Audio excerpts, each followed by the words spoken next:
नाज़रीन, सकरन में भंगवार बिरादरी के माण्हुनि जो मुबीना ज़मीन ते कब्ज़े ऐं मौतमार धमकियूं मिलण ख़िलाफ़ एहतजाज। तहफ़्फ़ुज़ जी घुर तालके दौड़ दे छिन बाबू जे रहवासियुनि गुलाम मुस्तफ़ा भंगवार, गुलहसन भंगवार, अली खान भंगवार, जुल्फ़कार भंगवार सकरन में एहतजाज कंदे चयो आहे त असांजी ज़रे ज़मीन 73 एकड़ ते तालके शदादपुर जे रहवासी सरहाड़ी भरिसां बा असर सिकंदर वलद गुलबेग, सदाम वलद गुलबेग, सिकंदर वलद खमीसो, हाकिम अली, अहमद नवाज़ वलद जाम भंगवार असांजी ज़मीन ते कब्ज़ो करे मौतमार धमकियूं ॾेई रहिया आहिनि।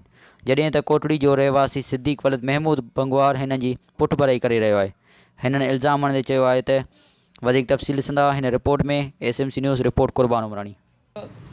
सद्दाम वलद गुलबेग, हाकिम अली वलद गुलबेग, अहमद नवाज़ वलद जाम खान, सिकंदर वलद खमीसो ऐं जाम खान वलद मीरा बख्श, अमीर अली पुट खान मोहम्मद, इहे असां ते हिननि कूड़ा भंगवार आहिनि। साईं वेठल मीरा बख्श ॻोठ जा आहिनि, कुझु वेठल कोई सिकंदर, सद्दाम, हाकिम अली, गुलबेग इहे ॻोठ वेठा आहिनि, उहे तहलके सकरन में। ॿिया वेठा आहिनि तहलके शहदादपुर सरहारी में, ॻोठ मीरा बख्श भंगवार में।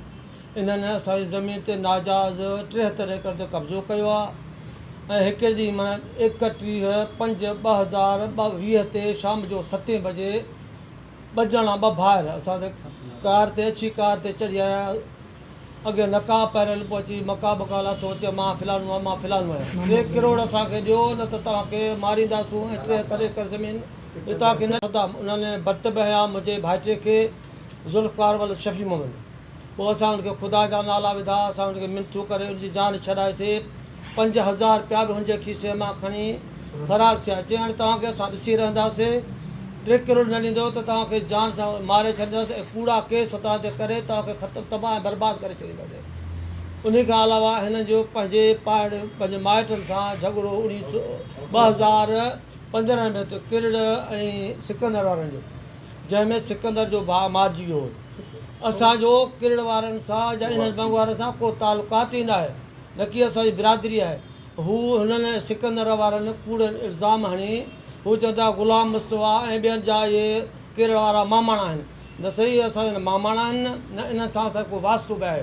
ख़ुदा जे वास्ते वज़ीर आला सिंध खे पोइ हैदराबाद खे अपील आहे, SP नवाब शाह शहीद बेनज़ीर अपील आहे ऐं हद जे थाणे खॾार जेके अपील आहे, DPO सांगड़ वारे खे बि अपील आहे त इन ज़ालमनि में SHO सरहरी इन जी ज़ालमनि जे ज़ुल्म खां असांखे बचाइनि, न त इहे असांखे मारे ख़तमु करे छॾिया। असीं ज़मीन ते बि ज़ोरी कब्ज़ो कंदा, 73 एकड़ ते कब्ज़ो कयो वियो आहे, पर चवनि था टोटल तव्हांजी ज़मीन ते असां कब्ज़ो करे तव्हांखे मारे ख़तमु कंदासीं। जीअं न त 3 करोड़ ॾियो, चई न त असां अॻु में जीअं 50 मारिया आहिनि, 10-12 50 मारियूं, तीअं तव्हांखे मारे ख़तमु कंदासीं सर।